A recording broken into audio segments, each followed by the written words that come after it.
sa mga biktima at testigo ng napakalaking kasong ito at sa aking staff. Michael's video, which exposes the identities of witnesses and victims and discloses the personal information of my staff, presents a clear and present danger to people's safety. The witnesses and the victims who told the nation about the abuses and crimes, the charges now being faced by Quiboloy and the KOJC, now feel even more threatened after their names were revealed. Some of my staff have also had to exercise extra precaution for themselves and their families. Make no mistake, this isn't just an attack on my office. This is an attack on truth-telling. Kaya hindi natin hahayaan na takutin nila ang mga witnesses at singdakin nila ang Senado. Kaya sa mga nasa likod ng video na ito, you have crossed a line. Sobra na kayo. Dahil doon, I have consulted with my legal team, and on Wednesday, we will file a complaint before the NBI and seek their assistance in investigating the people responsible for this video and those systematically circulating it in their disinformation networks. This is only step one, and we will take further decisive action, including the filing of criminal complaints. Para sa mga testigo at biktima at para sa Senado, maniningil kami ng hustisya. Now, last week, I promised na ilalabas namin ang mga ebidensya na patunay na nagsisinungaling siya. Si Michael ang paulit-ulit na lumapit sa aking opisina. Hindi siya tinakot, hindi siya pinilit. Siya ang naghabol sa amin para magpahayag ng kanyang panig. Narito ang mga resibo. Noong December 14, 2023, he emailed my office. Sabi niya, quote, "Dati rin po akong worker ni Pastor Quiboloy. Tumiwalag dahil sa pang-aabuso at pananakit. Ngayon lang nagkaroon ng lakas ng loob dahil na rin sa takot. Baka ipapatay ako." Close quote.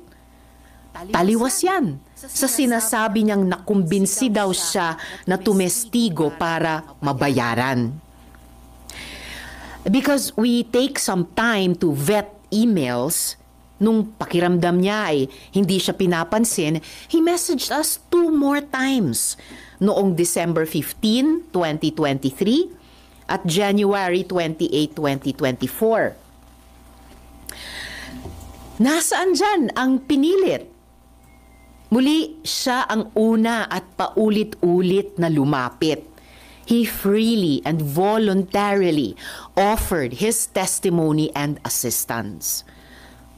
Pangalawa, inutusan daw si Michael na idamay at idagdag sa testimonya niya si dating Pangulong Duterte at VP Sara Duterte.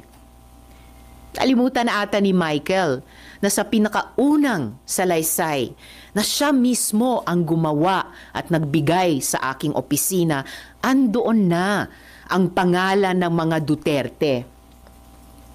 Sinulat niya, quote, "Minsan po nagvi-visit doon si former Pres Duterte at VP Sara Duterte," close quote. Siya ang nagbigay at nagsulat niyan. Again, walang pumilit. Siya ang nagkusang loob. No one paid him. No one coerced him. I cannot stress this enough. In fact, on February 7, 2024, he was the one who asked us for money. Quote, "I just want to ask if her office give a financial assistant. I want to buy a new laptop." Close quote.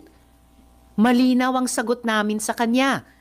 Our office has a strict policy of not providing financial assistance to potential witness and witnesses. He knew that. And yet now, on video, he claims we gave him 1 million pesos. That is a lie. And he knows it. Pati sa detalye ng tinulugan, ang sinungaling niya. Wala akong kondominium na pagmamay-ari. Michael wasn't staying at one place. Inililipat siya sa iba't ibang safe house na inayos katulong ang religious groups at civil society dahil na rin sa sinabi niyang banta sa kanyang buhay. Again, mga kasama, he was moved between safe houses because he was afraid that his life was in danger. This is our system of coordinating witness safety since the Duterte years. Kung may nagbayad kay Michael, di ako magtataka kung KOJC yan. Noong February 22, 2024, umamin si Michael sa aming opisina na kinukumbinsi daw siya ng mga kakilala sa KOJC para mag-recant o magbumawi sa hearing. Sumbong niya, quote, "Mag-recant daw ako para mapahiya si Senrisa, especially daw yung mga nakita ko sa mga Duterte. Bibigyan daw ako ng malaking pera, itatago daw ako, at bibigyan ng magaling na abogado," close quote. Yung inaakusa nila na pagbabayad at pagtatanim ng witness, mukhang sila ang gumagawa. So, sino talaga ang may modus? I also want to note na nag-reach out sa amin yung ilang testigo pa sa Kibuloy hearing at sinabi na handa silang patunayan na hindi sila binayaran para tumestigo. Remember that Michael is only one of 14 witnesses na hindi nga siya ang star witness. Michael also claims that I threatened him. Yet, on June 22 and 23, 2025, just this month, just last week, Michael was the one frantically messaging my staff. Sabi niya, quote, "Help me, kinidnap ako at tinatakot ako ng kingdom. Dito ako kinulong sa Glory Mountain. Send rescue now," close quote. We took his messages seriously. We forwarded them to the PNP in Davao for immediate action. At noong kumikilos na ang PNP, biglang lumabas ang video. Bago pa iyan, nakailang mensahe na rin si Michael na hinaharas siya ng ilang hindi kilalang individual pagkatapos ng pagdinig sa Senado. Katulad iyan ng nangyari sa Farmally hearings, kung saan dokumentado namin yung pagsumbong ng witnesses na siya ay tinakot at hinaras ng kampo ng Farmally. Yan ang totoong modus nila. So this is the real pattern here.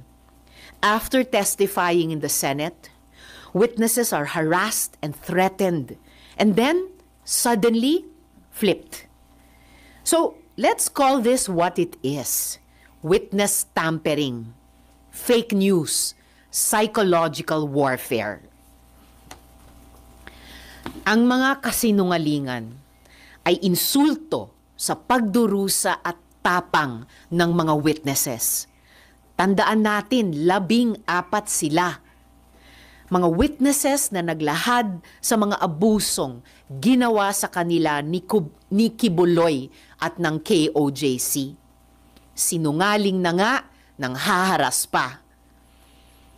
Michael exposed people who trusted the Senate with their stories. And these are people who were already afraid.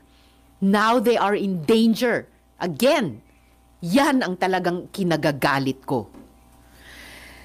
Hindi lang ito paninira. Those responsible for this video crossed a line and they will be held to account. Muli, I have consulted with my legal team, and on Wednesday, we will file a complaint with the NBI. We will work with them for a full investigation into the people who created this video and the networks amplifying it. And we're not stopping there. We are preparing criminal complaints. To those behind this, you don't scare us, but you should be scared of the truth. Because no one gets to endanger our witnesses, my staff, or harass the Senate with impunity. We will not let this slide. We will fight back. Hindi nila mapipigilan ang katotohanan. Questions? Any questions from the Senate media? Yes, sir. I'm Asher po from PNP. Ma'am, are you saying na yung si Michael po now is pwede siyang biktima dito na ginagamit siya? Posibleng biktima rin si Michael, posibleng ginagamit siya. Pero kasabay ng pagdasal ko para sa kanyang kaligtasan, kung tulad ng takot niya, siya ay kikidnapin, kahit pinagdarasal ko ang kanyang paglaya at kaligtasan, kailangan managot din siya sa kanyang pagsisinungaling ngayon. And ma'am, meron po rin bang feedback yung PNP about ano po yung sitwasyon niya ngayon? Basta ang latest na alam kong ginagawa ng PNP noon ay kumikilos din sila agad doon sa finoward naming mga messages ni Michael noon lamang, June 22 at 23. Pero habang sila ay kumikilos na noon tungkol sa kanyang cry for help, yung kanyang hiling na ma-rescue siya, biglang lumabas na itong video na ito. Thank you. Next. Next to Victoria. Sen Ann po from Brigada. Ma'am, after lumabas yung issue about kay alias Rene, si Attorney Roque said that ang dami niya raw pong imbento and he even encourages the public po na magsampa ng ethics complaint against you para mapatalsik sa Senado. Any comment po regarding this? Bukas sa kahit sinong mamamayan na mag-file ng ethics complaint. Pero parang si Harry Roque ang maraming sinasabi. Umuwi muna siya. Humarap muna siya dito sa Senado. Haharapin ko siya kahit saan. Pero ngayon, bitawan na niya yung buhay pugante niya. Sen, after nung call ni Sen Roque, may ilang netizen na sabi nila, baka raw kayo pinupuntirya kasi baka daw natitreten for you kasi baka daw tumakbo kayo for 2028 election. Sa tingin niyo po ba, may possibility po ba na may ganung angle kaya pinupuntirya po kayo? Anything is possible, pero para sa akin, saka na yung ganyang mga usapin na iyan, tututok muna ako dito sa mahalagang isyong ito na may kinalaman sa trabaho ko sa Senado. Kasama na po syempre yung pagiging Senator Judge sa isa pang importanteng proseso. Thank you po, Sen. Victoria Tulan. Hi, ma'am. Ma'am, may specific cases na kayo in mind against Michael or the people who might be behind this? At yung kay OJC ba part of yung mga taong sasampahan nyo ng kaso? Finalize po namin ang mga kasong ihahain namin simula sa Miyerkules sa NBI, kung sino ang mga tao at grupo na papangalanan ko na doon. And we will give you the final details before or on the day that we will file that complaint. At kasunod po niyan, gaya ng nabanggit ko kanina, naghahanda na rin po kami ng mga criminal complaints. Raymond Del Baas, DCRH. How does it feel? Ako personally, nakita ko yung video because it was shared by one of your colleagues.